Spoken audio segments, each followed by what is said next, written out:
Welcome to the acclaimed podcast, The Deep Dive, featuring your esteemed hosts, Andy Monitor and Drew Dinzik, powered by BetSperts. Welcome to The Deep Dive. It is week 16. It is a holiday week. Hopefully you are done with your work obligations and you can kick back and enjoy Christmas Eve and Christmas this Thursday and Friday. My bets are in. Yeah, the happy. Oh, today is Festivus. It is. Did you air some grievances? No, like I was gonna do my thread of one of those stupid when they say like a book post who's the greatest running back of all time, just looking for people to respond to it and engage with a tweet. I don't do those too often because those are cheap, but like legitimately I want to do this is my worst future bet I placed of the year. Let's see yours. Oh yeah. I can't decide. I was gonna do it on Festivus, but it's not really an airing of grievances, nor is it a feat of strength. So it might just be a tomorrow thing because my tomorrow's pretty light. I have brown bag bets in the morning, and then I think me and the kids might get home and just start cooking up supper. I like that, man. I like it. Well, I could air some grievances. Polar Express, yeah. Hot chocolate. That song sticks with you. All right, I'll take your word for it. Watch Polar Express. Sure. Yeah, that's a kid's thing. Anyway, okay. So, what do you think of this week overall, NFL? I wanted to talk about this before we get into this, and I think we're not going to go long because of some conversation early, because there are 3 games off the board. There's at least 3 more I don't really have much to say about, sure. And that's kind of what I wanted to say is we're at week 16. Price discovery is pretty much there. There's a few moves. This is the point in the season where take it easy, get ready for the playoffs, wait for news, be ready to pounce on bad numbers. If there's some, injury news you get and you can find a bad number at one of your outs. But for the most part, it gets tough week 16 and 17. And also I saw some good conversation on Twitter today about must win. Oh, yeah. This team, I think it was maybe bye-week picks and Clev TA. Maybe somebody else was in there too. But, I mean, he even went and showed, if you have a team that's in the playoffs against a team that's not, and they need the win for playoff positioning. Sure. They're 40% against the spread. It's not a thing. And if it is a thing, it's cooked in or possibly even overcooked in. You can't just say, oh, this team is out of the playoffs, this team is in, I'm going to lay the points with the better team. It's not going to be a winning strategy. Must win doesn't mean will win. Must win does not mean must cover or will cover. A team, a must win game is not a must cover game. So just take it easy with the late season narratives. It gets really, really hairy for some people. So just can't believe that a team loses a game outright. And, I say this the numbers are really good. The lines are figured out. The everything's baked in. Price discovery's done. We had 2 double-digit favorites lose outright last weekend. So yeah, there's still a lot of variance, but for the most part, the numbers are good. I can go hard the other direction though, and we had 4 middles. Yeah. There was a bunch of middles. That's the same point though. The numbers are so close and so good that the little bit of movement in the market, you're ending up with some middles. Yeah.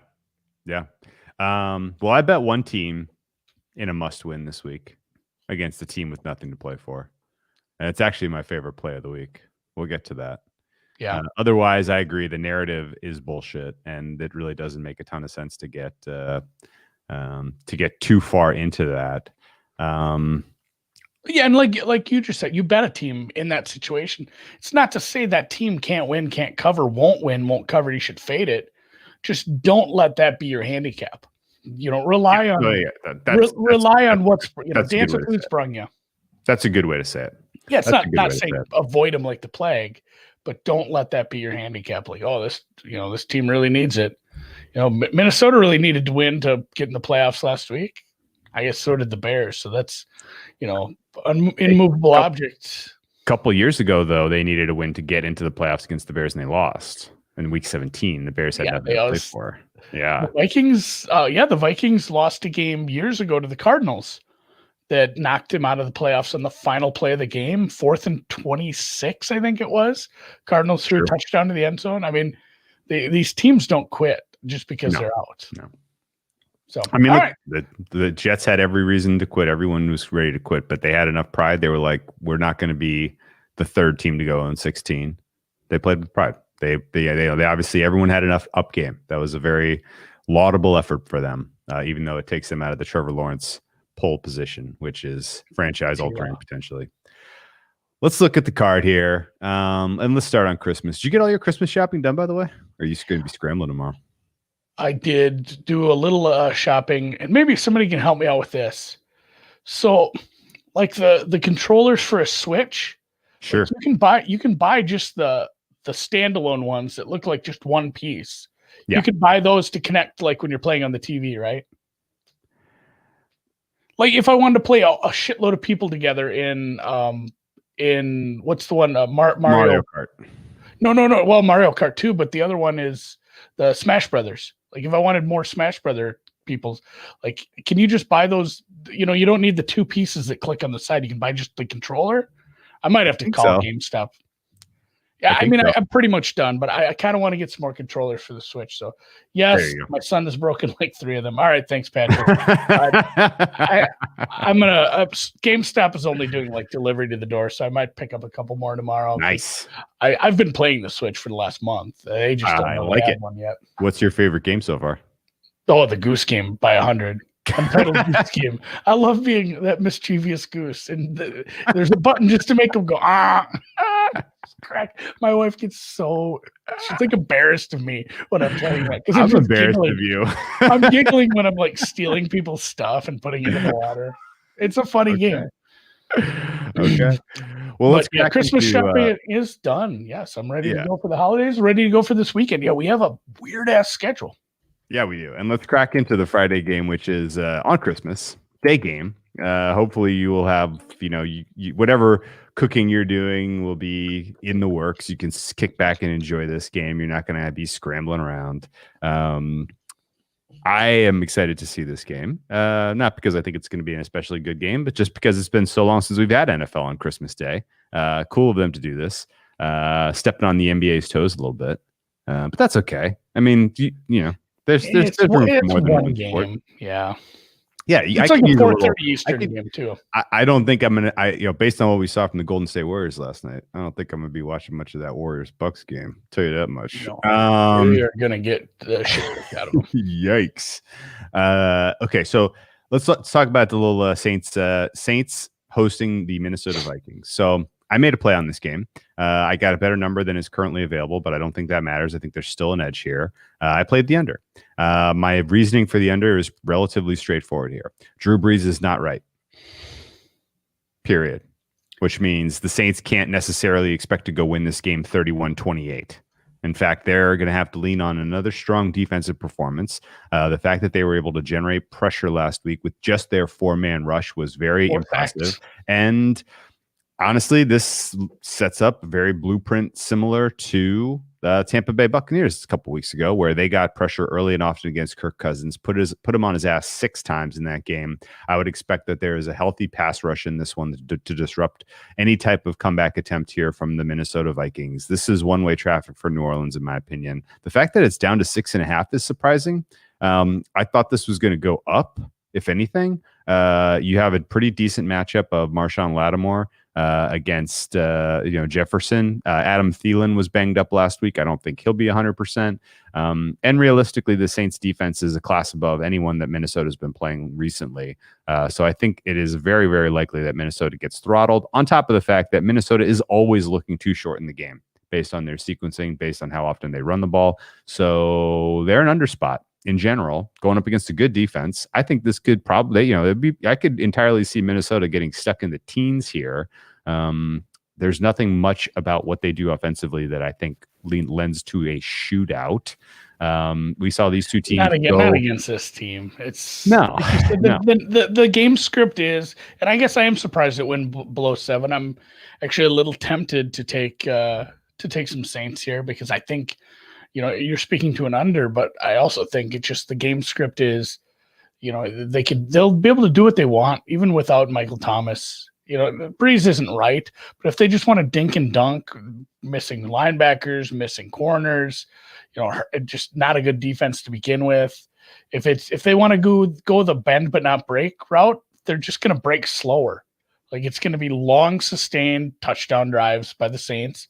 And then if you get into that game script where Minnesota is down multiple scores, it's going to be bad for you're going to have Cousins under pressure. Like you said, they got 4 sacks last week against Patty, who I think is probably more mobile than Kirk. Kirk is probably worse under pressure. And yeah, Thielen's been banged up, but you can probably try to just shut down Jefferson and make him beat you with whatever else they have. So it might be, Minnesota, and throwing the ball a lot does stop the clock, but I don't think it'll matter once it gets to be that game, that sort of game script, and we end up with. Well, Minnesota still runs the ball even when they're down. Though. Even when they're down, yeah. They still establish the run. They are that dedicated to the mission. And I guess the other thing I didn't even mention, your Saints. You brought up the fact that there's no Thomas. This feels like a Alvin Kamara game all day, right? Like there's they're going to be able to lean on him in the passing game, in the rushing game. This is the Kamara special. We saw these two teams play in the playoffs last year. Obviously, Minnesota with the heroic effort in the upset. That game went to overtime. It still stayed under the total. That was a lower total. So that was a goofy game. I don't really get why this is a 51. I got under 52. I make fair price here 47. I'm way under market on this one. Is there something? I'm not saying tease a total, but I don't know how like Saints -1.5 or Saints money line under 56, 57. Like I feel like a lot of people are going to play a goofy standalone teaser like that and probably be rewarded, even though you shouldn't tease totals. So that's basically taking a Minnesota team total under 31, right? 25, 26. Yeah. Well, yeah, I guess. Basically. But you still need to score. No. So wait, if you tease it to 58, you're going to, or 50, let's say you tease it to 57, then you're concerned about a 29-28 win by the Vikings. So you're basically betting a team total under 29 on the Vikings with that teaser. And that might not be a bad look either, Minnesota team total under, but I definitely think I like your under. I like the Saints, and I like the fact that I get a standalone game on Friday and then a shitload on Saturday. Yeah. I dig it. Let's move to Saturday. I'm so good at the banners today, you guys. What's that? Boom. Let's move to Saturday. What do you make of this one? I'm probably going to spend time doing other things and saving up my football watching juice for the nightcap. What do you think? Galladay didn't practice again. I don't know if we see him the rest of the year. It's Stafford's a gamer. Stafford's a baller. Stafford's a gritty player. Apparently, he looked pretty good at times. He's still got the rest of the roster surrounding him, maybe keeping him down. Obviously, not having Galladay is huge, but I was super surprised he played. So good for them. This is a super bad matchup for their secondary. I mean, you see Tampa had a bit of a slow start, but once they actually picked it up, it's like, oh, man, they're just going to pick people apart here. This is like Antonio Brown beats you deep. And that guy's been out of the league for It's a mismatch. I should look at my power number. So I don't think I quite got this to 9.5. Like I couldn't justify laying it. But you know why there's a little surcharge though? You know why?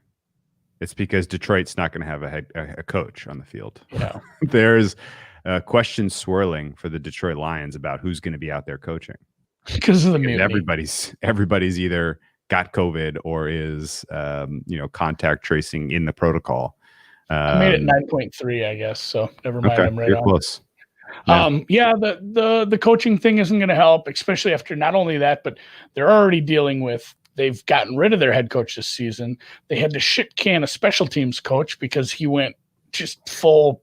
That was insane. Full rope. That's my favorite story, I guess. That was insane. That cracks me up. That cracks me up so hard. The fact that he just, we're gonna fake it here without the the head coach. No, punt it. We'll fake it. You're fired. Yeah.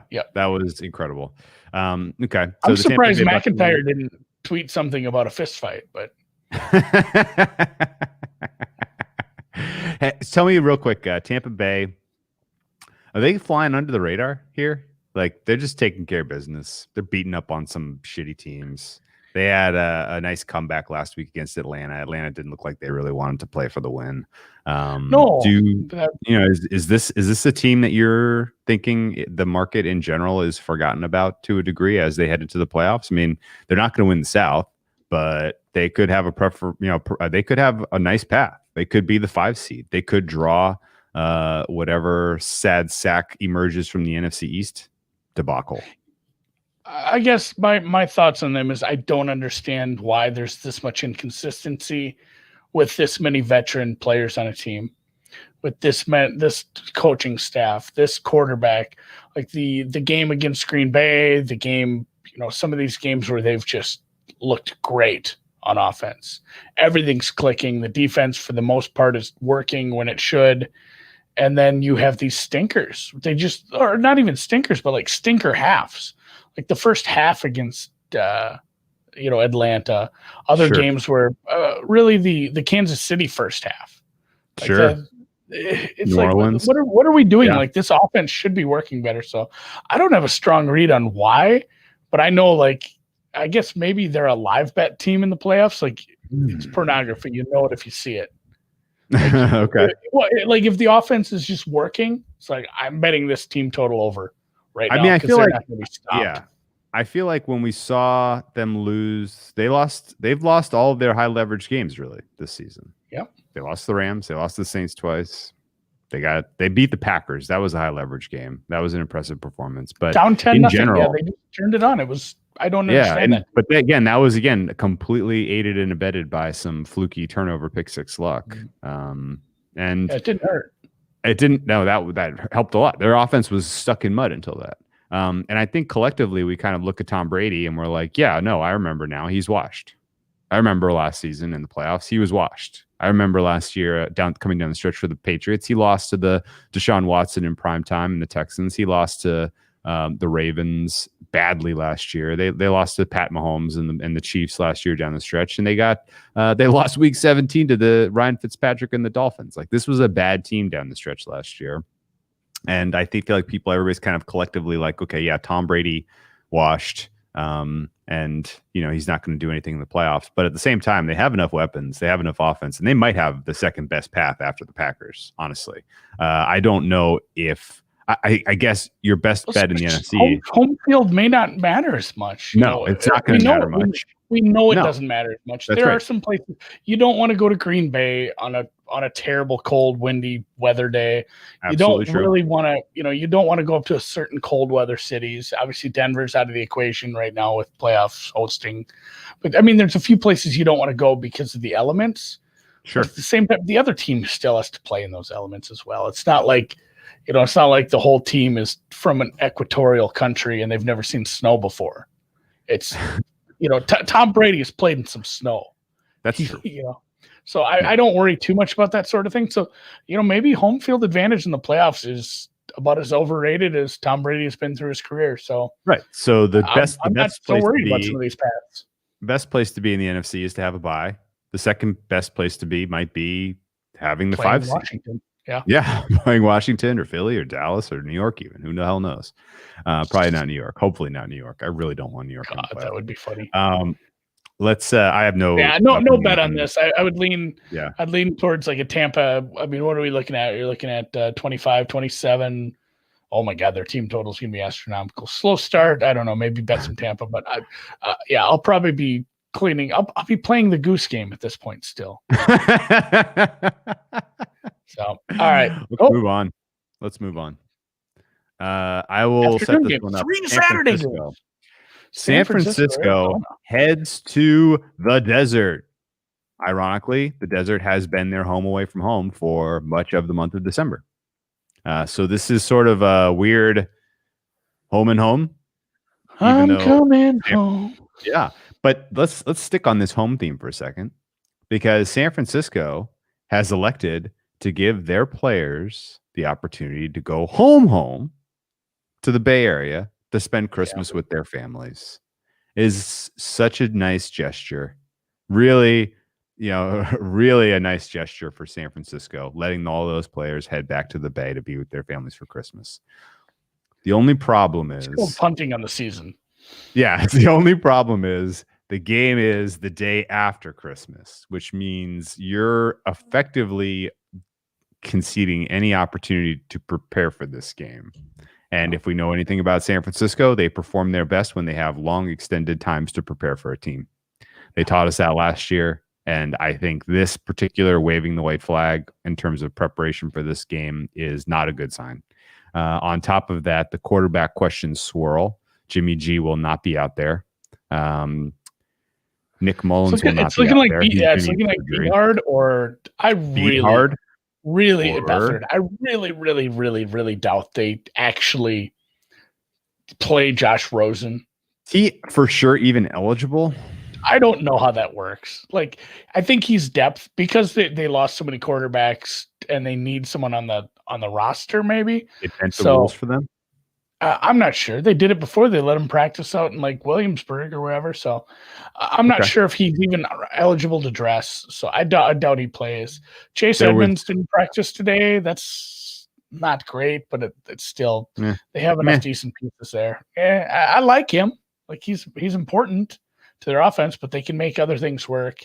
And they've kind of come around. They've come around a little as a team that is figuring out, I guess, not figuring out their offense, but figuring out how to use Kyler to make their offense not just. There were so many drives early in the season where it's just like, man, they have some dynamic players and somehow they're getting stuck in the mud and not moving. So I feel like they've gotten a little better of late. I mean, they still have a lot of work to do, and I'm not sold on Cliff, but yeah, this number is getting moved one direction for a reason. And in my opinion, hasn't moved far enough. Whether it's Beathard, Rosen, the ghost of Nick Mullins, the ghost of Jimmy G, it doesn't matter. Tim Rattay. This is a bad number. It should be Druckenmiller. I think it closes 7. I think once people kind of synthesize what's going on here with the with the preparation week being disrupted for San Francisco, this is going to continue to move. I got in early at 4. I'm happy with my play. I think this closes again, like in the ballpark of 7. I don't think San Francisco's defense. I mean, San Francisco lost a bunch more pieces last week. Mostert's not going to be out there. There was a whiff of a George Kittle sighting, and if this was like CJ Beathard, who plays a little gunslingery, and George Kittle was out there, I might be a little like, but I don't think we're going to see Kittle. I don't think we're going to see Mostert. I don't think any of the talented players that started the season on the San Francisco roster are going to be out there, which is a problem because guess what happened? When you had a fully healthy San Francisco squad week 1 at home, this team beat you. And they have only gotten better and you have only gotten worse.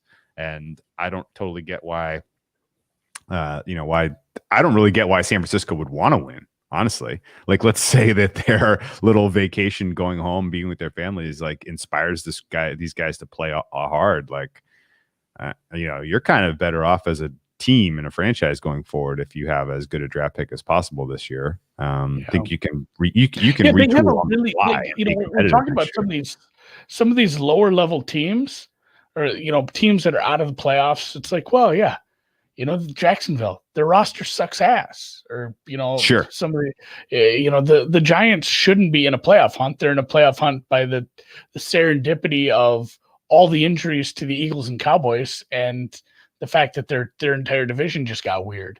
Like, these teams don't have good rosters. The Niners have a very good roster. They have a shitload of good defensive pieces, and they have Kittle, they have Debo, they have Mostert, they have Jimmy G coming back. Like, if you can have a team like this, a legitimate playoff contender if you're healthy next year with like a top 10 pick, that's solid. So in addition to the players we know are out, Jimmy Ward did not practice. Richard Sherman did not practice. Debo Samuel did not practice. Raheem Mostert did not practice. Javon Kinlaw did not practice. Like literally, as a who's who of your most talented players did not practice, and it's going to be a mash unit out there. I think Arizona continues their march to that 7 seed here, and honestly, they need this win, and they need it bad because and from a gambling standpoint, whatever. It's maybe there's teams we'd rather see to fade, but as far as an entertainment standpoint, boy, would I rather have Arizona in the playoffs over like Minnesota or Chicago. Yes. Oh, Christ. Yes. Don't give me. Oh my goodness. I don't want any more NFC North teams in. So no. I agree with the move. I might have tickled it a little once you and Suma bet it. Kind of talked me into it. So yeah, it's a good play. All right, nice. God damn, there was one more point I was going to make, and it's escaping me. Son of a bitch. Well, maybe it'll come to me later. Let's move on to the nightcap. Miami at Las Vegas. We got a road favorite here. Miami's heading out to Sin City. They're laying 3, total at 47.5. Do you want to frame this one? We bet the over on Sunday. 46.5, 46, somewhere in there. Felt low. Hasn't moved as much as I thought. Derek Carr practiced today. What the fuck was surprise. That? Yeah. Very surprised. Honestly, I don't think that bothers me as an over ticket holder at all. Like it's probably if that the way he pulled up lame just looked worse than it was, and he can play and he's fully functional, he's likely a better quarterback. And then also for this, Stungy. That's Stingy plus Tony Dungy. Stungy Miami defense. Like having to not know who you're facing with in the quarterback, that's not helping. So no, I like that part of the over. But at the same time, the Miami steam makes sense with where the Raiders are headed and where Miami could possibly be headed. If the AFC playoff picture is a disaster, what are we seeing on their receivers coming back? I'm torn on this. This is a totally speculative, conversation. Gaskins is back. Like that's Gaskin, but yeah, I don't think that's huge either way, one way or the other. I'm more interested in what's going on because remember they got Raiders got Rod Marinelli in there. He fixed the run defense. He fixed that. Yeah. So Gesicki, Grant, and Parker all were limited in two. Those are the guys. Those are the guys that matter. Those 3 names are the ones you need to continue to check over and over and over again on this one. If all 3 of them play, 3 might be cheap here. It's a bad 100%. Defense. Oh yeah, actually, let me spin. Okay, because we're already locked in on this. Everyone listening already heard our handicap on Sunday. Not much of my opinion has changed here. I still think the over is the play. I think Las Vegas is going to be able to score. You can run on Miami. Miami can be run on. And you have one of the best offensive lines in football. You have Jacobs. He can get after it. They're going to break some big plays. They're going to hit some home runs. They have speed in the secondary, which is going to speed in the wide receiver position, which will test the secondary. So I think Vegas they'll get theirs here. It's just really a question of, is this the get right spot for Miami and Tua? Do they finally flex a little? Do they get into the 30s? And I think they can. The key question I guess I have for you is, if it's Carr or Mariota, does that change your opinion one way or the other on laying the points with Miami? I don't want to let what happened in that last game affect me, because we saw what Mariota really was like. He's in an Art Smith system. Yeah. Not in a John Gruden system. Not in a John Gruden system. Like he was a little footloose and fancy free at times, and he dropped a nice dime down the sideline. He's not a bad quarterback. I don't think Derek Carr is a good quarterback. I think it's been all scheme, really. Like they've just schemed so he can't be a check down guy. They've got some speed. I think, if you get all those receivers back for Miami, and even just like two out of the 3 important play, and like Gaskins, yeah, that's helped. That's good, whatever. But if you get those 3 guys and you get, what's the Ruggs situation? I'm not getting any updates on that. Is he still COVID list? That's what I think. I think he's going to be back. I think he plays, but like I think he's on the COVID list right now. So yeah, that's if it's Mariota, I don't feel as good about the total, but I feel better about Miami. Okay. I think it's an interim head coach or an interim defensive coordinator adjusting on the fly compared to the Miami defense. And even if they do have to prepare for two different quarterbacks, it's still a step up. So that's where I stand. I dig that. That's good. That sounds good to me. Okay. Well, let's just get a comfortable amount of points on that night in that nightcap and call it a Saturday, shall we? I think so. Okay. Sunday. Do you see what's up first on Sunday? I just moved all the banners by accident. So is it? Oh, did you? It's Cleveland versus the New York Football Jets. I screwed up. So last week I was teasing the idea of backing the Jets in this spot at the right price. Yeah, they kind of screwed that up for us.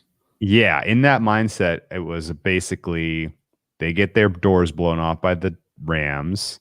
Cleveland is coming off of two very high-profile games, Monday Night Football, Sunday Night Football. Now they got to go and play a day game on Sunday against an 0-15 team, 0-14, whatever they would be.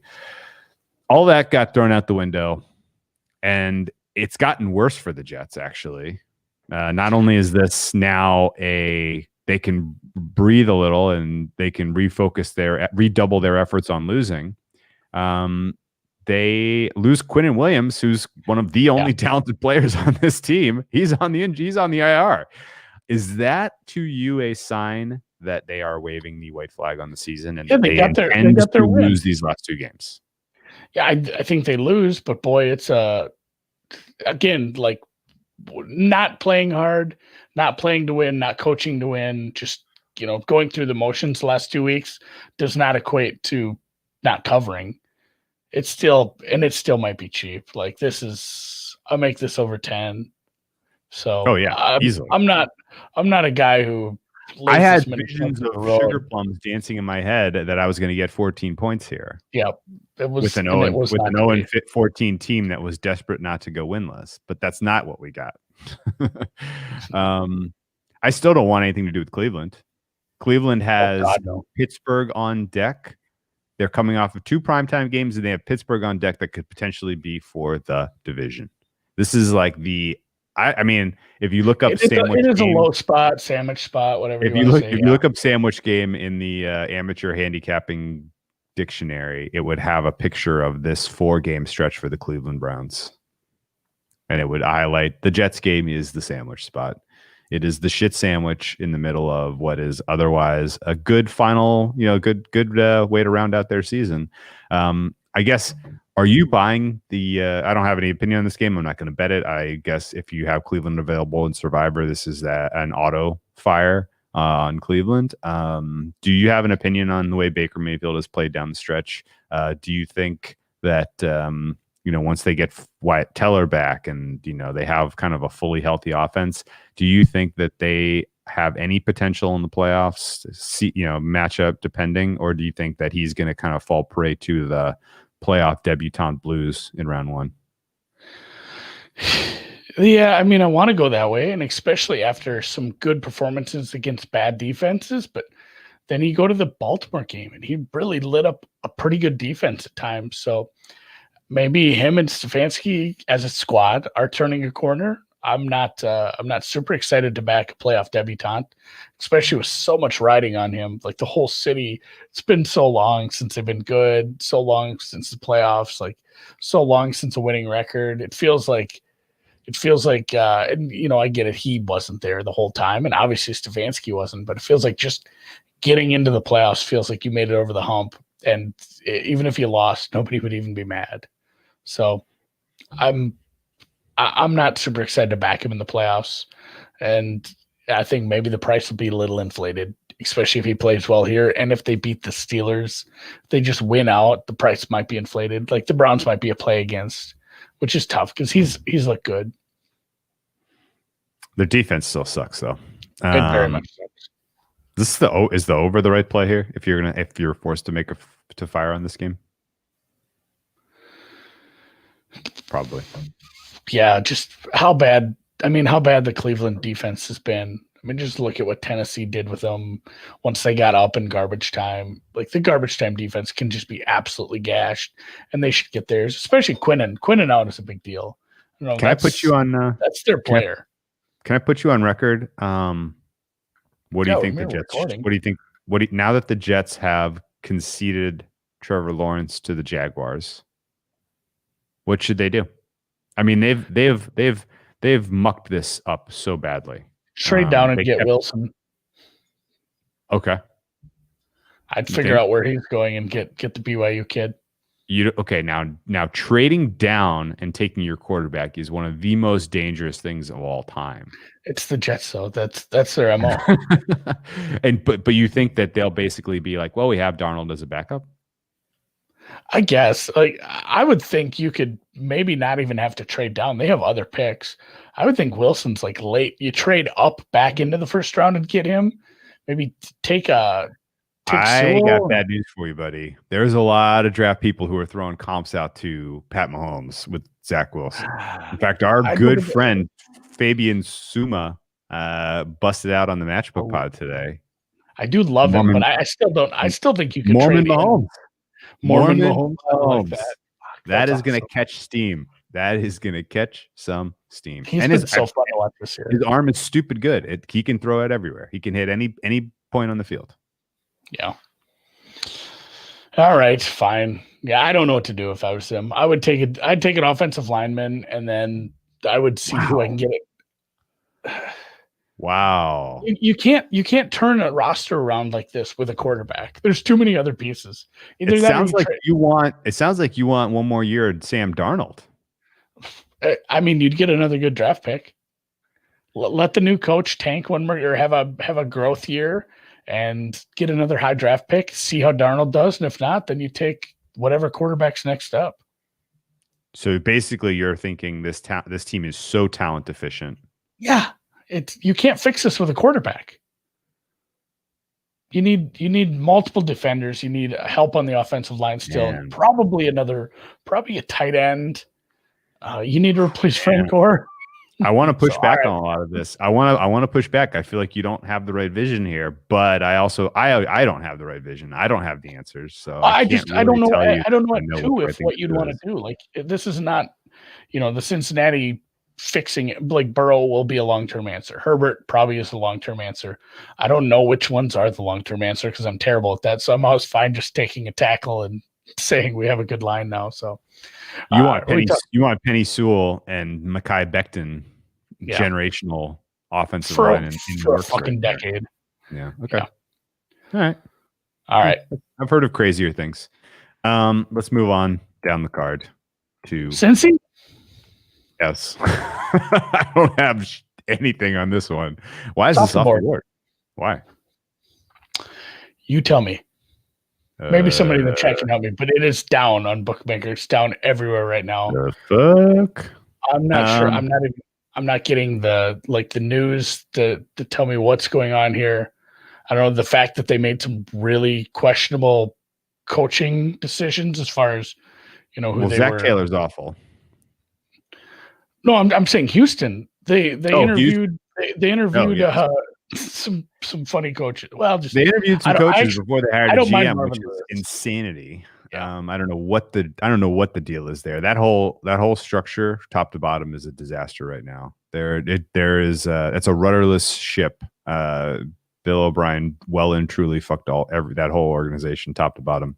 I don't know why this is off the board. I'm assuming Watson goes. I'm assuming Finley goes. Finley obviously earned the start. Any news on the quarterback? Watson didn't get injured in that Indy game that I saw. He's developing a little bit of chemistry with. He's got a little chemistry going with his guys. My guess is, the line was 8.5, 46, not too long ago. I'm assuming we're still around there. Like, Houston is a bad team, but they obviously have the massive upgrade at quarterback compared to Finley, and Cincinnati's defense can be beat. I'm not laying points with a dead in the water team without a coach this late in the year. I want no part of this one. There's way better games to bet on than this one. Cincinnati, just stay healthy. Don't get anyone else hurt because you have a chance to turn your franchise back around again eventually here. Yeah. I guess. I don't know what the future of that franchise really looks like, though. To be honest, the Zach Taylor bad ownership, bad coach. Bad ownership. Yeah, the ownership is not great. That I don't know what happens. Okay, well, let's move. That was an easy one. Let's move down. That was easy. If you got to make a pick'em in that for your pick'em pool, I'm sorry. I have nothing to help you. I have no help for you. IND-PIT is an interesting handicap. I did not make a play on this game, and I feel like a chicken. I feel like a chicken. I feel like chicken too. It feels like an awful cheap price. I feel like a chicken. So setting this one up, Pittsburgh, I think anyone with eyeballs and a football acumen recognizes what is happening there. They are at the whims of their quarterback play, which has been poor. They have had a lot of attrition to the talent on this team. Yeah, go ahead. Ridiculous. Like you said, the decision making by Ben last week, that was the game. I mean, he had guys who were in triple coverage he'd throw to. He almost threw like 6 other interceptions. He was throwing into weird coverages, and he's better than that. It made nothing was making any sense. That game was unwatchable from a what the fuck are you doing standpoint. So yes, if he plays like that against a better defense, and again, not only a better defense, but they're facing a better offense. And not only that, but a decent offensive line. And yeah, they've had their injuries, but you've lost a lot of pieces up the middle. This is an indie team that doesn't hate running the ball. They don't hate running the ball up the middle on your ass. And they showed that was a weakness against them last week. This could just be keep the ball away from Pittsburgh. Pittsburgh only gets like 8 drives.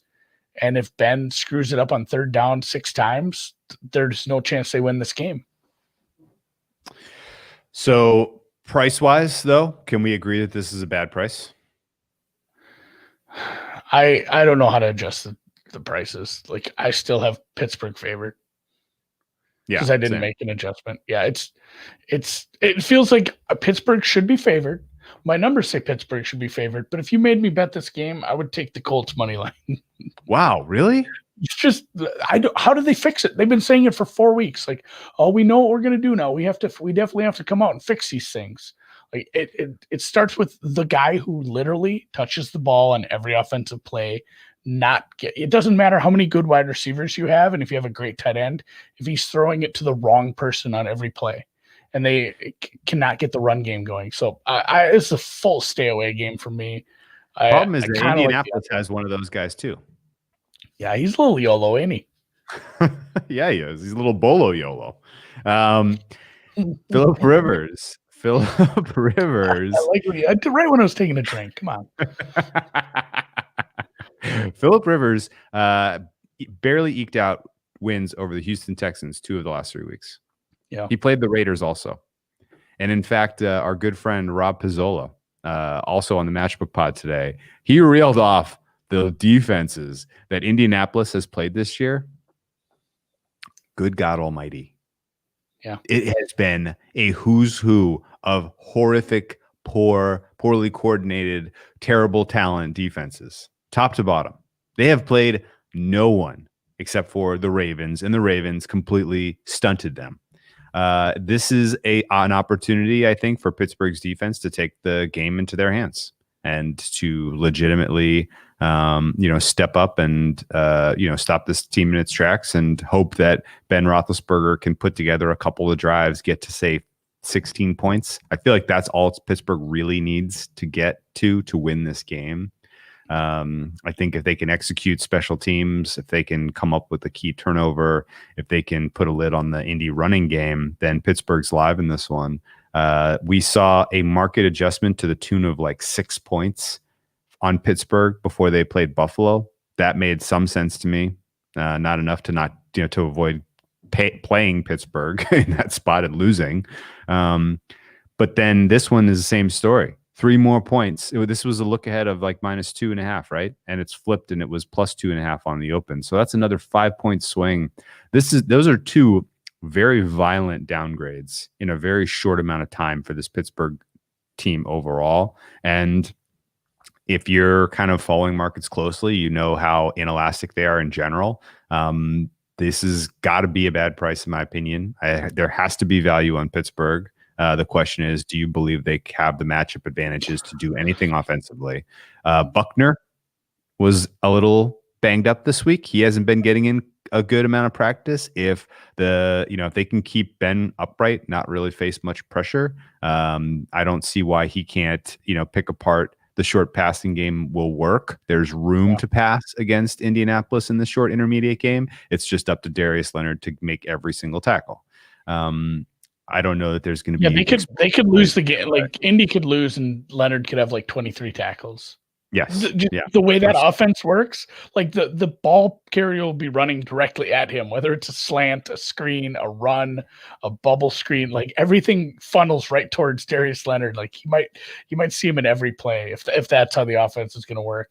The deep shots for Ben were bad. Hopefully they see that and they just say, "We're not doing that this week, guys. Like let's not waste a down on this deep shot unless somebody is." And if the guy is beating. If he's behind the safety, you have to throw the ball 2 seconds earlier. Otherwise, it's going to be short, and the safety is going to get his hands on it because you don't have the arm anymore. So I agree with you. Pittsburgh or nothing. I might add Pittsburgh. This feels awful. It feels awful to back them, but I make them like a 2.5-point favorite. Here's the thing. I think I already have some Pittsburgh. I do. That's why I'm not. It's called, you have them too. I have them to win the division, so I need this game. That's why I'm not betting. You have this game. Yeah, you have the Ravens to make the playoffs and win the AFC. So essentially, we're moving on. We've already bet this game. we need to win. We're on to Jacksonville. Not by playing the game. Yeah, that's right. I'll be wearing my Pittsburgh Steelers jersey on Sunday. Let's go. Drinking some Yanglings. Here we go. Let's move down to a game again that I have legitimately no interest in. The mighty rivalry between the Chicago Bears and the Jacksonville Jaguars. When these teams get together, throw out the records. It is. This is a forgettable game. In fact, you know what? I think almost all of the AFC South, NFC South clashes have been totally forgettable. This game will solidify something. Excuse me. All of the NFC North, AFC South clashes have been totally forgettable. I can't remember one that I was like, "Ooh, that was a good game." Maybe I'm forgetting something. By all means, if I'm forgetting, let me know. This is an important game, though, for sure, because this is where Trubisky looks good against one more really bad defense. He puts up a decent game against a horrible team. You look at his stats at the end of the year, you look at how many games he won, and you extend him. And the groundhog has come out for 6 more years of bad Chicago Bears. Wow. That's what happens. Like the 3 last games he's played, it's like, oh man, Trubisky is going to play like 3 really bad defenses in a row. He's going to win 2 out of the 3, maybe all 3, and they're going to have to extend him because that's the sentiment. And it's not good.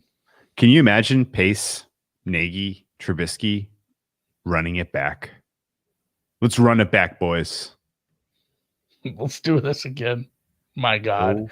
That's not good. So. and I mean, this is true. Yeah, Bears fans will riot if he gets an extension. But I mean, I've seen dumber things from dumber teams. They're already talking themselves into this. Yes. Well, it is happening in real time. Don't kid yourself. If I had to bet this, it would be Jacksonville, but I can't bring myself to put money on that. Just numbers play. I can't get across the 7. I don't know who's starting. It's probably Glennon. I don't think Minshew's back here again. So if it's Glennon, I might be looking at Jacksonville live if he's playing halfway decent. But yeah, not an exciting game to talk about. Although our next 2 are off the board.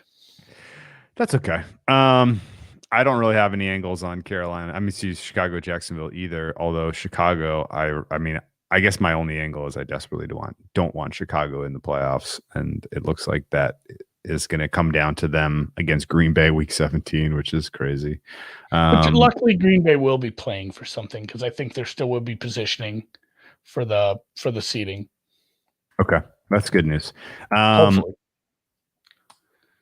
The Carolina Panthers go against regional rival Washington football team. I don't know if you know this. Reaching there, I like it. I don't know if you know this, but North Carolina and South Carolina, that was R-word country for a long time. And in fact, at NFL, we should expand. We got a lot of people here. They love football. We should expand. And the R-word franchise said, oh no, that's R-word country. You are not putting a team there. It took a long time to get a Carolina franchise effectively. And then when they finally put the Panthers in Charlotte, there was tension there. There's a lot of people who are like, not my team.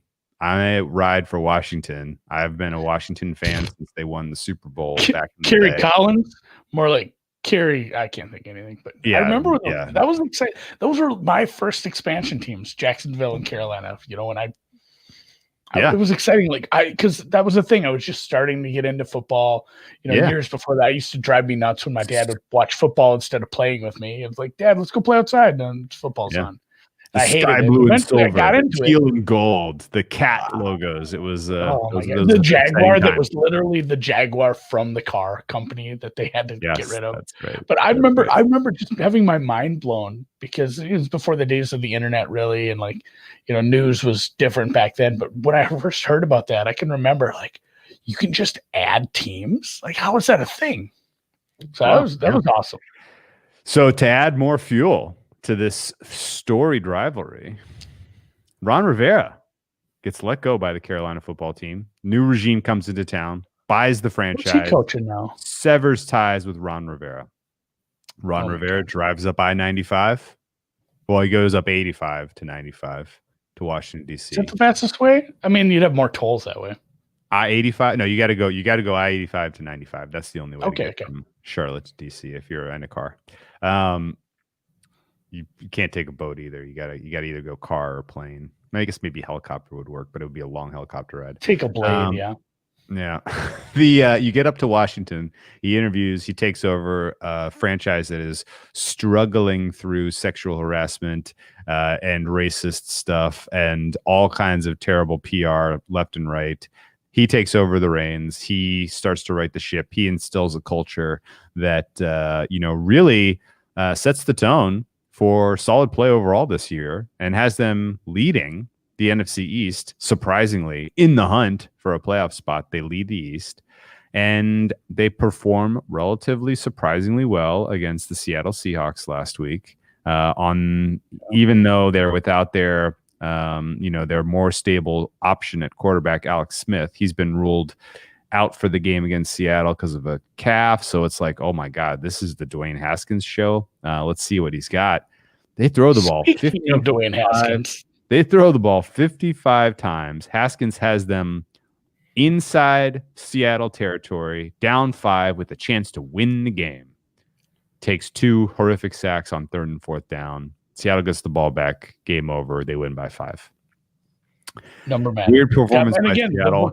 In the book, there was a middling that happened. There was a middling. There was a middling. Seattle won, late Washington won. I know somebody. You know what? 7. You know who might have had a middle? Dwayne Haskins, because baby, he went out and celebrated. He went to go blow off some steam, and wouldn't you know it? In the day and age of social media, it was caught, it was shared, and we get a whole week. We get a whole week of talking about professional athletes and their personal lives and how how they are exposing their coworkers and coaches to potential coronavirus via not covering their faces and attending strip clubs. The worst part about this whole thing is the absolute virtue signaling they're doing by announcing, the punishment is we're taking away his captaincy. That's it. I mean, it might mean something to him, but that's just a cop out. If you're not benching him, you're like, well, we still want to play. We still want to win this division. This number was up at certain places. It might still be. It's close. It's a short home favorite. Like these teams should be pretty closely lined. I don't have an opinion. Either team could win this game. Like Washington legitimately is kind of bad outside of their front seven. If Carolina can find their way around them, they might win big. Like they have some nice receivers.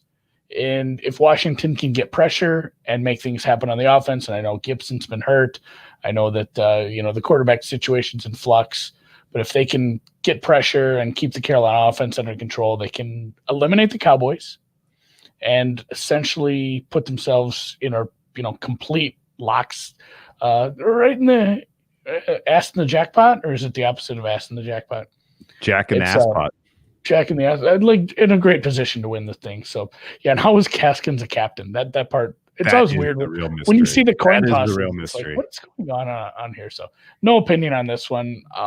I wouldn't even tease this. If I guess like here's the question. Let's assume that the captaincy BS is all smokescreen because they're like, we don't have a choice. We got to play him. Yeah, what's your next quarterback? We don't have a choice.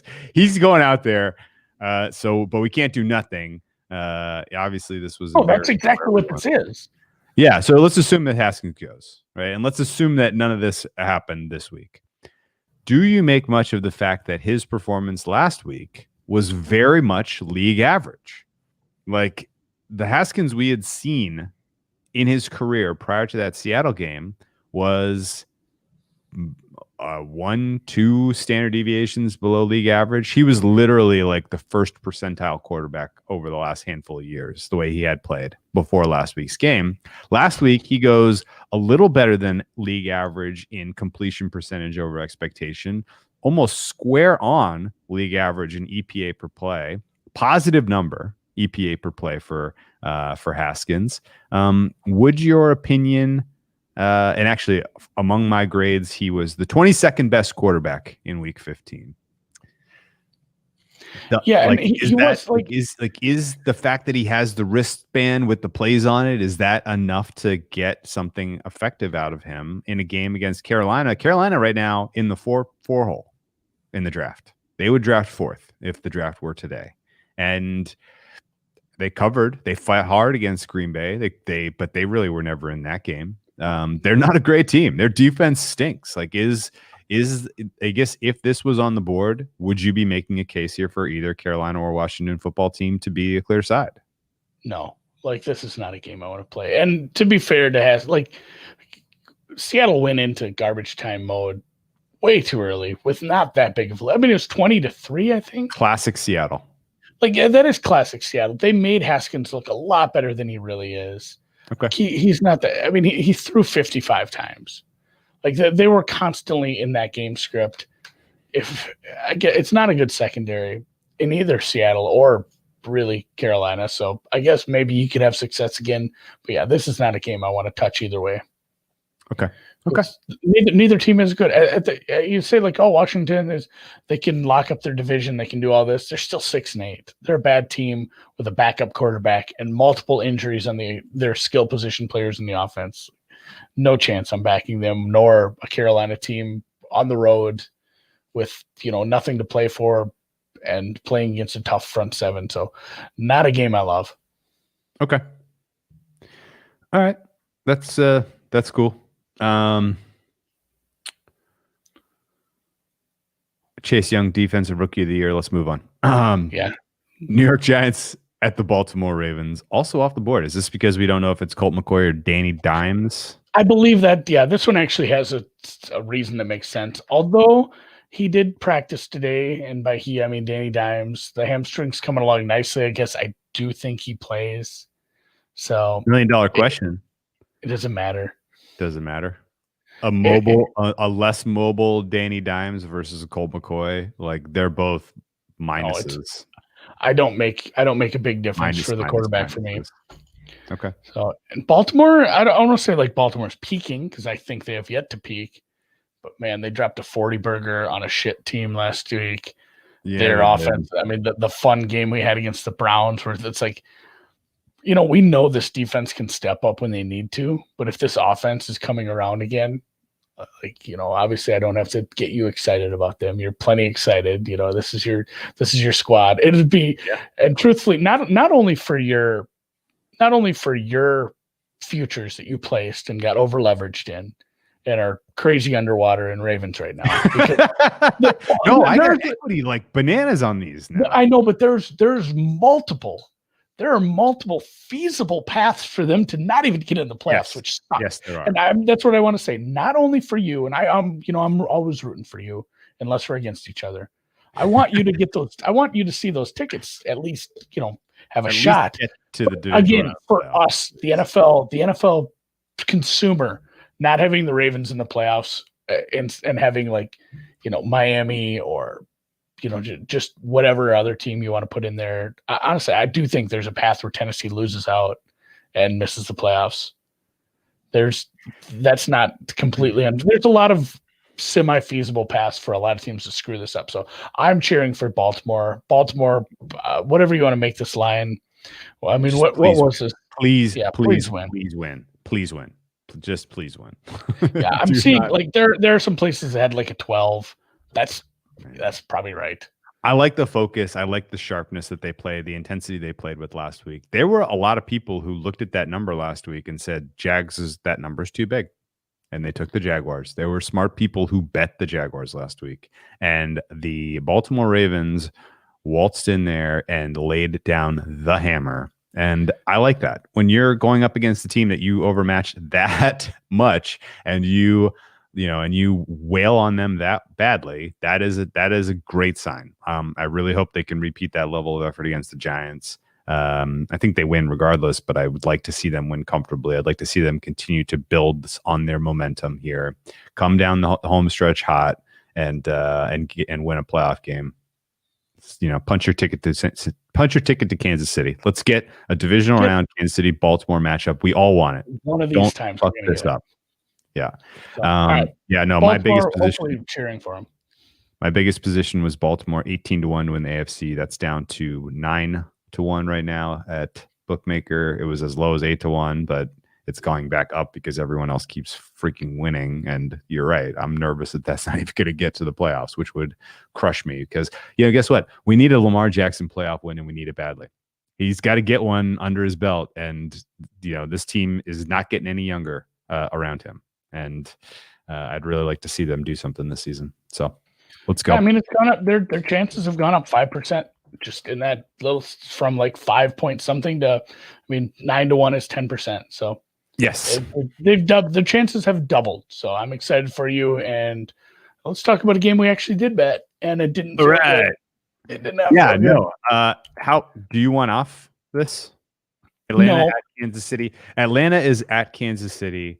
They are now 10.5 point dogs. When we did the Sunday opener stream, we took 11.5. We thought this was going to move back to 10-ish. Part of my calculus at the time was KC might not have much to play for. And that's kind of true, but not as true as I wanted it to be. No, I thought, I don't even know where I saw or read this, but I read somewhere basically like somebody was like, oh, if New Orleans beats Minnesota on Christmas night, then Kansas City locks up the 1 seed. And I was like, oh, and I thought about it. I was like, well, why does that matter? And it was basically like strength of victory. Strength of victory. Yeah. They've beaten a good team, and that I would think that would be enough, but no, they need to keep winning. This is an important game to win. And it's all of a sudden, I'm feeling like, wait a second. Did I make this bet emotionally just because I was mad at Kansas City last week, or is there an actual edge? I was a little worried about that because I made it based on numbers, and then also, now you have Hilaire out with the silent H. Tyreek did not practice today with a hamstring. Even if he plays, his game is speed. If his hamstring's bugging him, that's a really big problem for them. I'm not saying that Kansas City's on upset alert, but definitely staying within double digits for a team that can hang. This is a team with a positive point differential. They can hang with some teams. Matt Ryan, he played actually pretty well He was 34 of 49 last week for 356. They just didn't get it done in the second half against a tough defense. This is not a tough defense. Hitchens is on IR now. They lost the linebacker. So, I mean, not much to say here. I'm happy with my number. I'm fine with 11.5. Anything on the other side of 10, I think is too much still. And I'm happy to take this because, again, Kansas City, yeah, they'd like to win, but they haven't seemed to want to blow people out. And I guess maybe the market is lower on them than they, a team that never covers, eventually that number starts to come down. Like, all right, this team's not covering. We need to lower the number. But with a team like Kansas City and the excitement around them, I feel like you pay a premium on them. You pay a premium on them anyway. Yes, exactly. Keep slapping that premium on it. Why wouldn't you? Yep. So I'm fine with this. Oh, this is one I couldn't make up my mind what I should put for the number. Because it is 3.5. like it's like 3.25. Like that's fair. There's some spendy threes and some cheap 3.5s. And again, it's the Chargers. And I said I'm not betting any more Chargers games this year because I like to practice just self-help, not self-help, self-wellness, self-care. That's the word I'm looking for this time of year. So getting in bed with the Chargers, I mean, maybe something I don't need to do. Although this is, I make the number 3-ish, a little over 3. So I'm pretty much on market. That helps me stay off this. I did wonder if you had thoughts on this total. I think it's too low, but I didn't play it. Yeah, that's where I'm sitting. Denver secondary is still just racked, and you've got a guy who he's starting to click this year. He looks like he's, grown up Brendan Dassey, and his haircut's terrible. He's a goofy bastard, but he is a surprise. This is why I don't evaluate quarterbacks out of college anymore. He can throw playing well. He can do a very decent Josh Allen impression, and we saw Josh Allen hang 49. Is he still scoring touchdowns against this team? That was one-way action, and it was fun to watch. And Herbert could repeat that success for sure. It's controlled environment. I mean, this one is funny because it's a rematch of a game that like Denver won in the most ridiculous fashion. Do you remember this first game? Like, I think it was it the double fade? It was a slog. No, this one was in Denver. It was a slog. The Chargers. Yeah, Denver scored with 21 in the fourth quarter. Yes, you'll have to excuse me. It's really hard to keep track of all my Chargers. The different ways that they've found ways to lose. That's incredible. They almost added a new one last week. They almost added a new one last week, which was a fumble into the end zone. Can you believe it? They absolutely trucked this team for 3 quarters. And then it was like, oh my God, Denver's going to cover. And then it's like, oh my God, Denver's going to win. This is bad.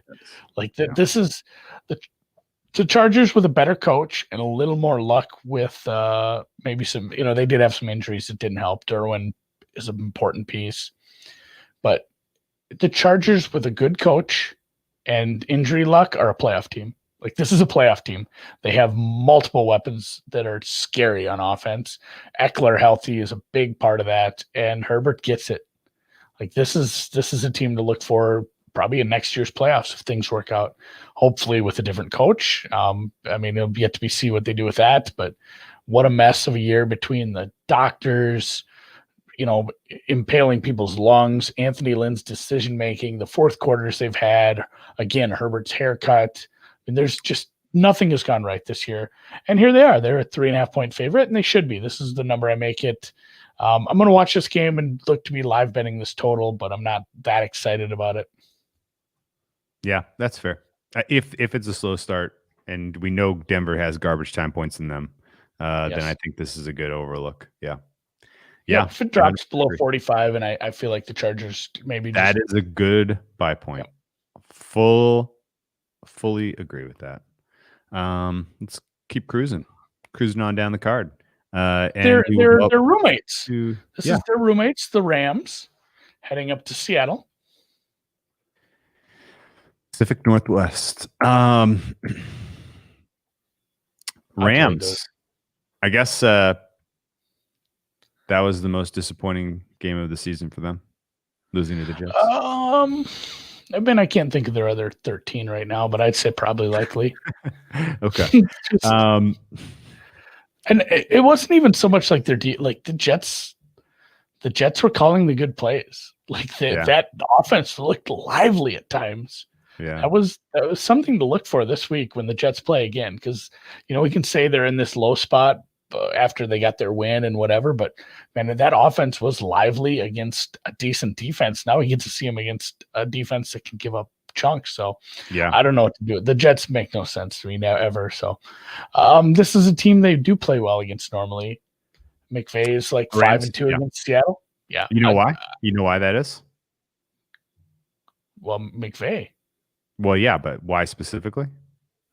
It's because Pete Carroll runs a base defense. He does run a really well. Not only that, your vanilla based defense that you can attack with a bad quarterback, but also the fact that they do tend to run, and they like to run, especially now that Russ is all done cooking. That's been, we're 8 weeks past his cooking prime. So if they're going to run into the teeth of this defense, they're going to get pressure on Russ, and just it's a bad matchup. And I make the Rams a couple points favorite, so I was forced to play a money line here. I found a plus 110. We teased that I think on Sunday, right? We were warm on that on Sunday, so hopefully other people were thinking the same thing. I didn't play it, but I played the over. I got an over 47 here. It's 47.5 now, so I feel like I'm moving in the right direction. This sets up as a classic Rams Seahawks shootout. We've had a lot of these over the years where team with the ball last wins. I think this is exactly in that vein. I know that the Rams defense is good.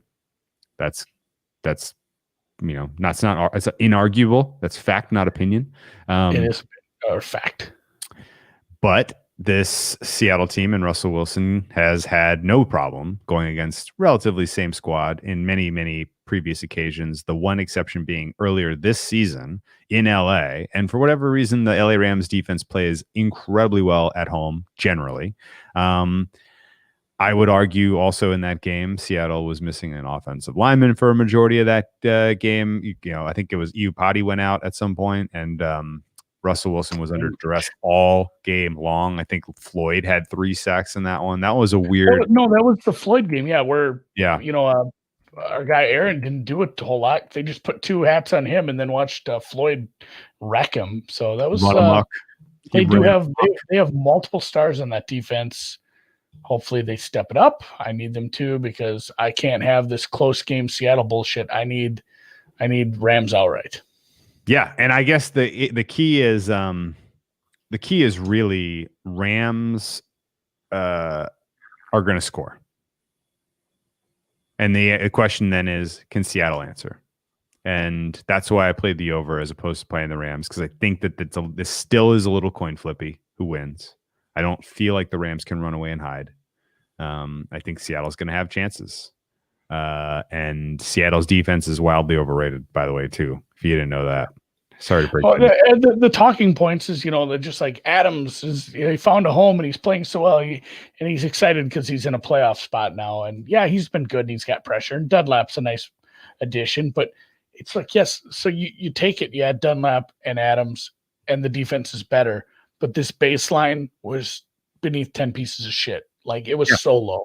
Yeah, like, they're the 20th best defense in the NFL. You have to look at it as from a relative standpoint. Yes, they've improved on defense, but this defense was truly and really horrible, and it was masked by the fact that Russ was absolutely torching defenses. Nuclear hot. He was on pace for like 80 touchdowns. Like it's awful easy to forget how bad a defense is when your quarterback is playing at the highest level maybe ever for that stretch of games. Like he was nuts. So, but yeah, it was a bad defense. It's not getting any better.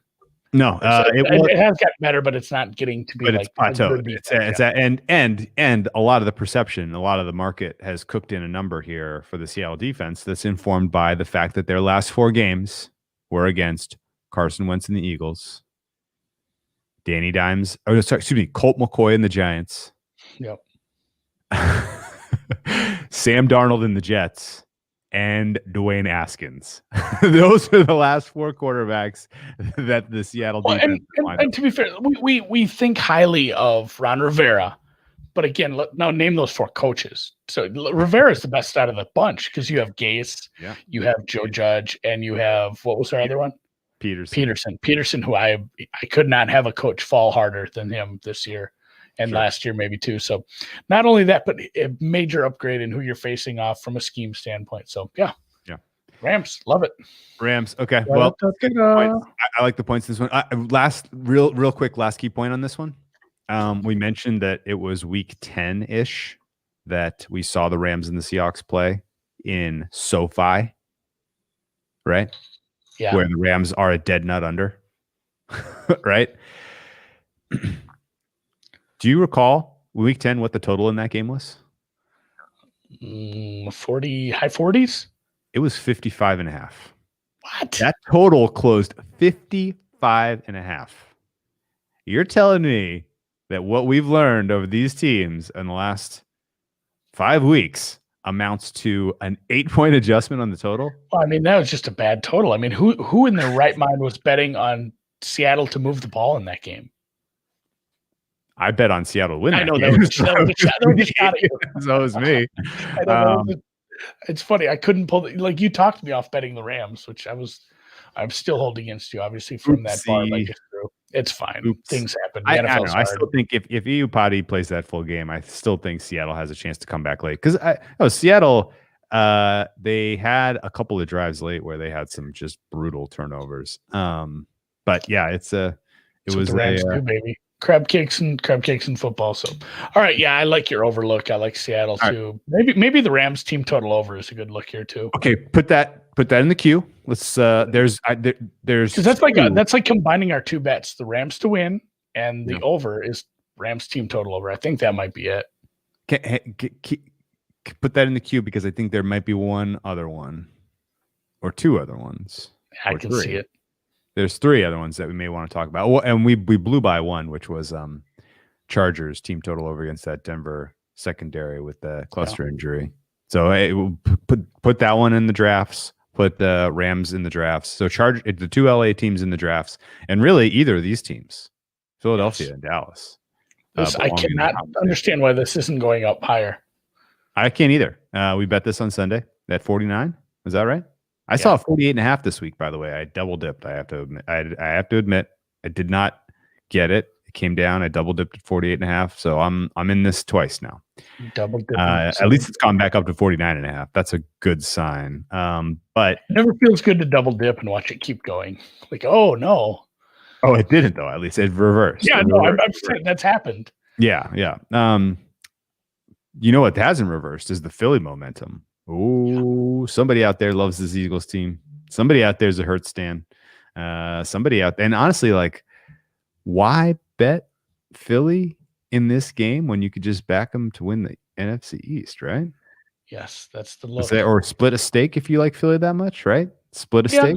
I don't mind a stake splitter. One, because I mean, if Washington football team wins, then you're kind of effed. But if they lose and Philly wins, they're in the close and week 17. Philly, Washington is for the division, assuming, of course, that Baltimore takes care of business and eliminates the Gigantes. The Philadelphia-Dallas matchup is interesting from a couple angles. Here's how I frame it. Jalen Hurts is a dynamic playmaker, much, much better option for this offense and for the talent they have on this offense and the limitations of this offensive line. He is so much better of an option for quarterback for the Eagles than Carson Wentz that it's almost you can't really properly adjust Eagles offense up for the change. It's worth a lot. That's all I know. I can't tell you exactly how much, but it's worth a lot. Well, just on the lack of probable turnovers by Wentz. Like you get, it's like getting 2 extra drives because you don't just based on that, but the mobility factor and the ability to elude the rush, which was such a huge problem, and took that was part of the turnovers. It's not like he did throw a lot of picks too, but he'd sit too long, he'd sit still in the pocket, and he'd get just whacked and fumble every time. Yeah, fumble machine, absolutely true. So it's an upgrade. I don't think that's again fact, not opinion. The Dallas defense is trash. Fact, not opinion. They're missing some of their key players on top of everything. Philadelphia is going to move the ball. They're going to get theirs. The question about the over, again, kind of comes down to what is Dallas's offense going to do? Well, I it will looks like admit Zeke's I've gonna been. play, which pisses me What'd you say? off. What's that? Zeke looks like he's going to play. Oh, really? Yeah, that's the cold water for this one. Damn. I know. With him I didn't out, see the that. total 70. I didn't see that. It's That's just awesome. today. Like he's trending that way. Hopefully, it's just I feel good, and then they, the Dallas Cowboys realize like, maybe. And not only that. Here's a point to be made. Washington. They play at the same time. I thought Washington was an early game. I was gonna say if Washington wins, Dallas knows they're eliminated.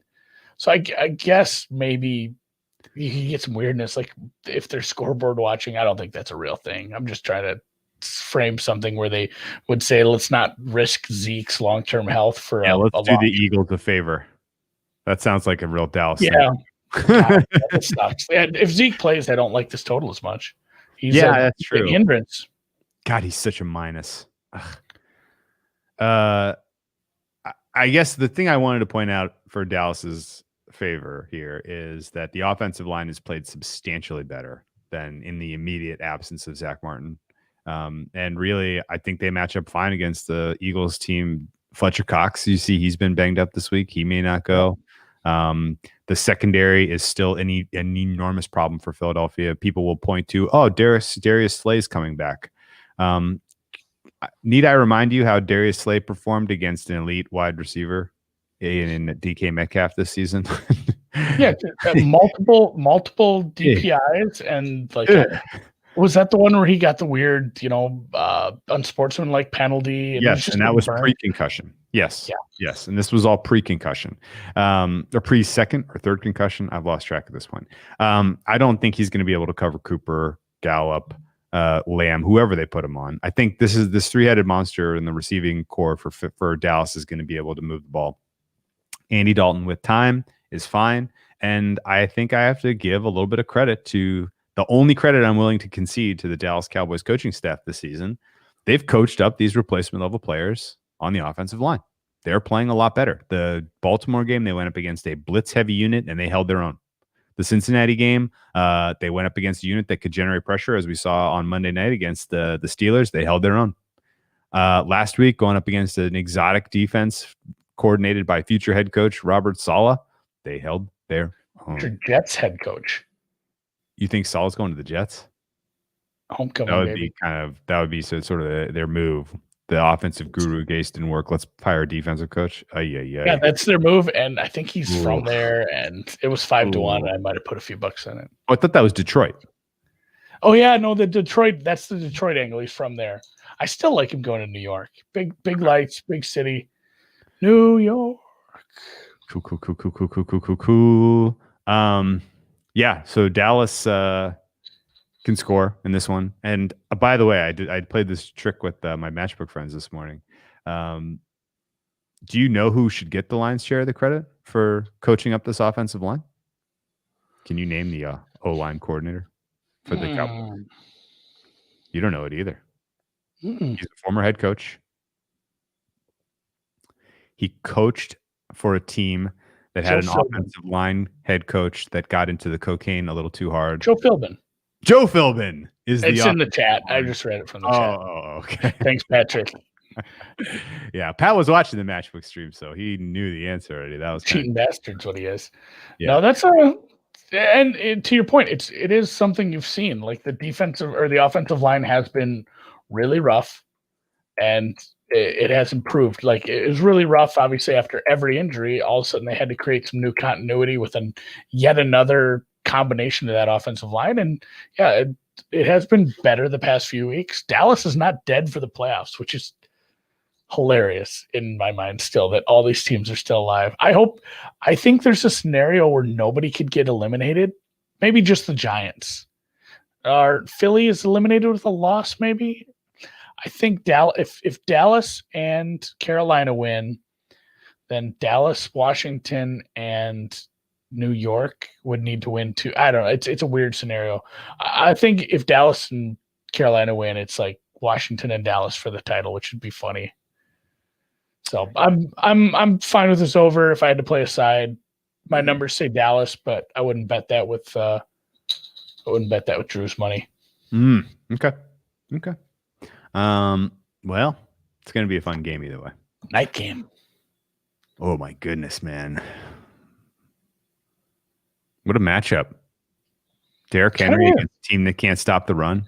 Absolutely going to get shredded on the ground. Aaron Rodgers against a team. Aaron Rodgers against a team that doesn't feel a defense.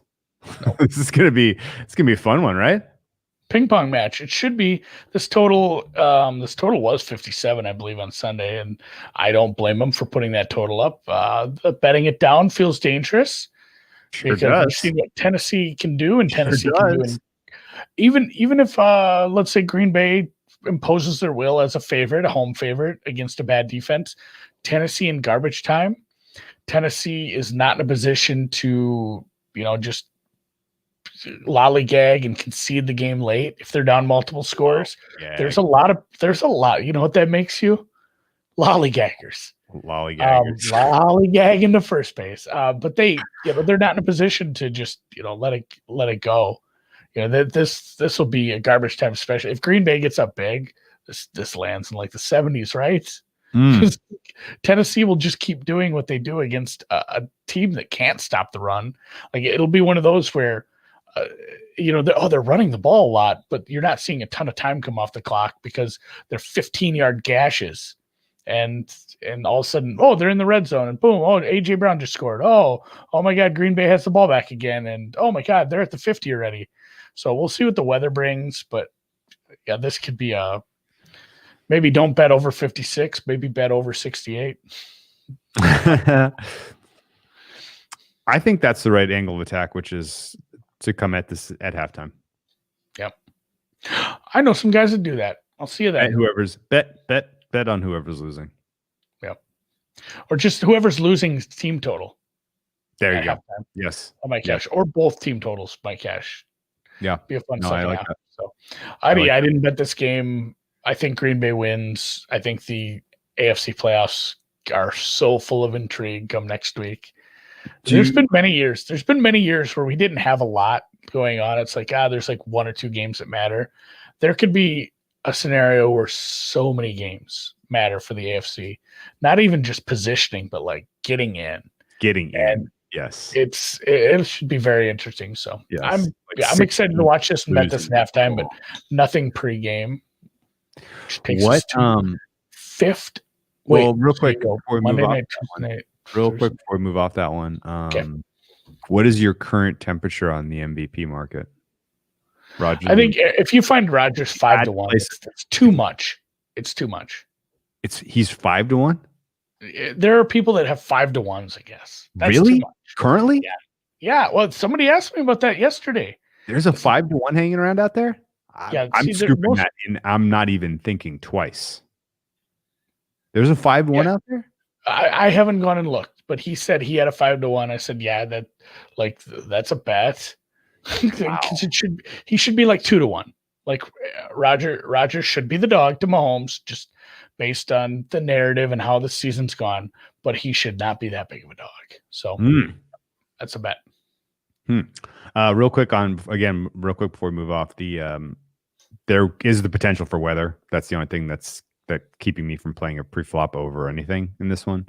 But as we've seen in weeks past in Green Bay, in Lambeau specifically, 20-mile-an-hour winds haven't meant that much. Really, it hasn't been like a showstopper. And actually, now that I'm looking at it, it's just going to be cold. It's not even really going to be windy. I'm looking at 5-6 mile-an-hour winds. So I'm not exactly sure what the weather angle is to play it under on this one. But it's always worthwhile to wait a little bit closer till kick if you're going to get involved with the total this time of year, and it's outside. And a total that's enormous. Yes. Friggin' huge. All right, close her up for the week then. Friggin' huge. All right, yeah, let's move on to Monday Night Football, where the Buffalo Bills, we're going to crown their ass. AFC East champions against the hated rival New England Patriots. The Patriots have treated the Bills like the younger brother for so many years now. It has been just disrespectful. They just have picked on these guys. They haven't given them an inch. And now The Bills have a quarterback and the Patriots don't. And it's something to behold. And I don't understand why this game was initially lined under a touchdown. I get it that there were some questions about some of the key players for the Buffalo Bills, namely Stephon Diggs, namely Trey White. Those guys are gone. In fact, it looks like John Brown may be making a reappearance here. If John Brown goes, this could be a problem. Guess who's not out there? Gilmore. Yeah, Gilmore ain't coming through that tunnel. Yeah, that's right. This is the J.C. Jackson show, and he's the only player on the defense that is worth a damn that I can tell you. And I think the Patriots are in a world of hurt in this one. They're going to have to play keep away to the best of their ability if they're going to keep the Bills under 30. I think this is one-way traffic, and Buffalo continues their superlative offensive showing in the later half of this season. I laid the 6.5. It's out to 7. That's fair, but it's a little low still. I think you probably wait and try to find something better in game at this point if you haven't already bet it. Did you get involved in this one, or is this one you're going to be on set? Regrets, because if everybody plays for this offense, and again, this might be another one where 23 plus half of 7 is not 27, and I think the Bills can get to 28-31 against this defense. So this is another team total I don't hate. Patriots under I don't like, because Buffalo defense has had some issues, and if the game script does go to Buffalo, getting to a lead, the Patriots can do some things, I guess. I'm not super impressed with anything they've done this year with the Cam show. I don't think that's the plan going into 2022 or 2021. So No. it'll be interesting to see what happens to this Patriots team. But Buffalo team total over. Don't hate either of those. Okay, well let's zero in on what the secret pod play ought to be then. LA Chargers. Can you pull up your numbers and? Give I want to. Yeah, I think I want to do that. Well, here's the thing. I like the Chargers better against that defense, but the Rams is like 23. It's better per number. Yeah, against the A defense, lot better number. Kind of talked up. So yeah, the Chargers are like 27. I'm showing 27 minus 10 to the over, and the Rams are 23 minus 20 to the over. The Bills are 27 minus 10 to the over. So I think I would probably go Rams. Getting to 24 doesn't seem unlikely. If you had to get one, I think I would rank them Rams, Bills, then Chargers in that order. Oh, okay. And I like them all. It's like trying to rank my kids. I put the dogs first. That's always a wise play. All right, let's do the Rams. I'm okay double dipping. I don't have any Rams money line. You don't have any Rams total, right? Yeah, we're combined. It's like, oh, you got chocolate in my peanut butter. Oh, you got peanut butter in my crossing chocolate. the streams here. It's dangerous. It worked for the Ghostbusters. At the end of the, like you said, don't cross the street. What did you do, Ray? It's like my favorite line. What's on? Right. That's okay. So officially, Rams 23. We're playing the over. Yeah. Should God, make a the banner. Rams have been so fun to bet on this year. I feel like we've bet on almost every Rams game, and it's been very profitable overall. Don't you think? Yeah, it really has. It's been a fun team. I don't know why that team has been so in my crosshairs. Betting on and against them has been very profitable this year. I did that for a long time, so I can take a screenshot of that later.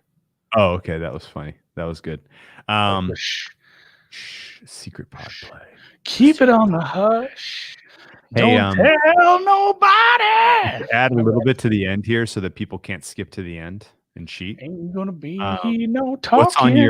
What's on the watch list for holiday movies this weekend?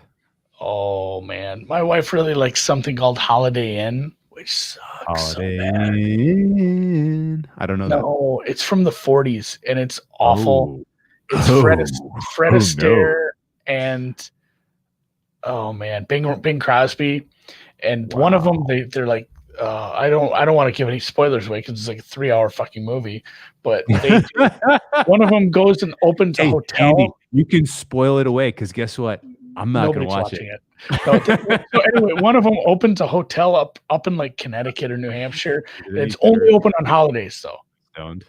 So they only do it on holidays, and legitimately there's a scene. It's worth watching it just for this. They do, like Christmas, they do all the holidays. They didn't used to have President's Day. They used to have just, you had Washington's birthday and Lincoln's birthday, and they did Lincoln's birthday, and Bing Crosby and the female lead do full blackface for a musical number to do in front of their guests for that night. And it is sketchy to think like, this movie's not that old.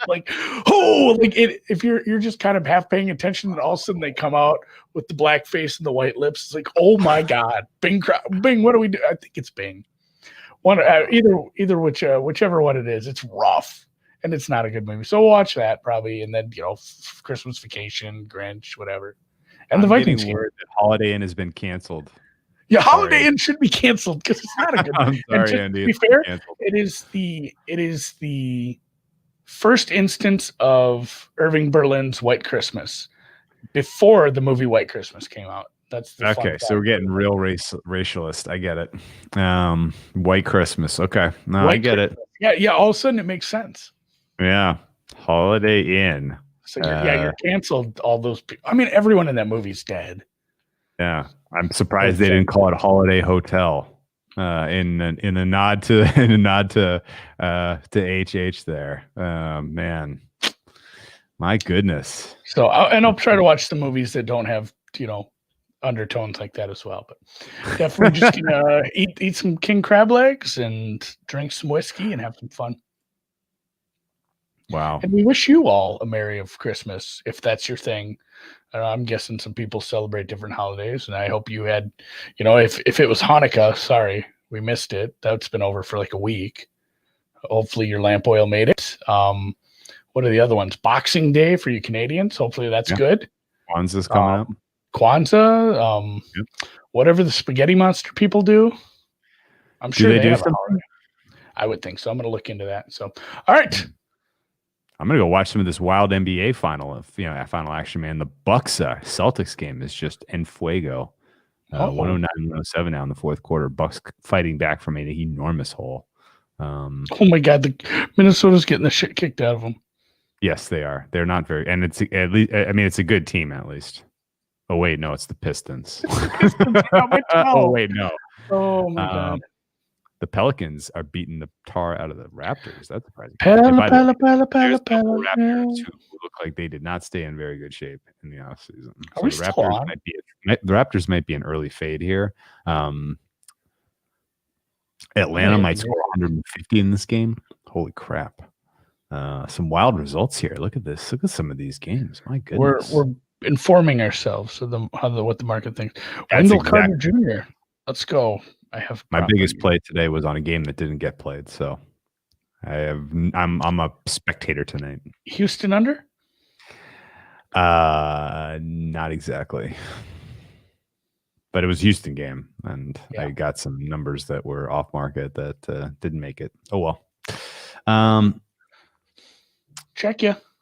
Yeah. We'll be doing a scope on Friday.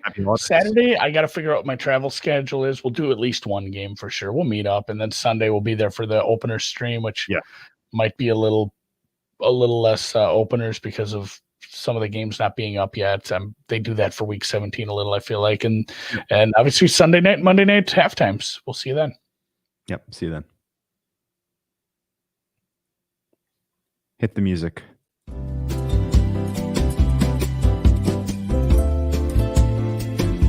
What made you pick Merry, Merry, Merry Christmas? Why'd you pick adding lyrics to this? Whoville, by the way. Were you a Dr. Seuss guy, or you were into the Grinch? Well, I mean, Dr. Seuss is a good man, right? It was kind of funny the way that the mountain was kind of like it looked like your hair. Yeah, it looked like you had kind of a special dude going.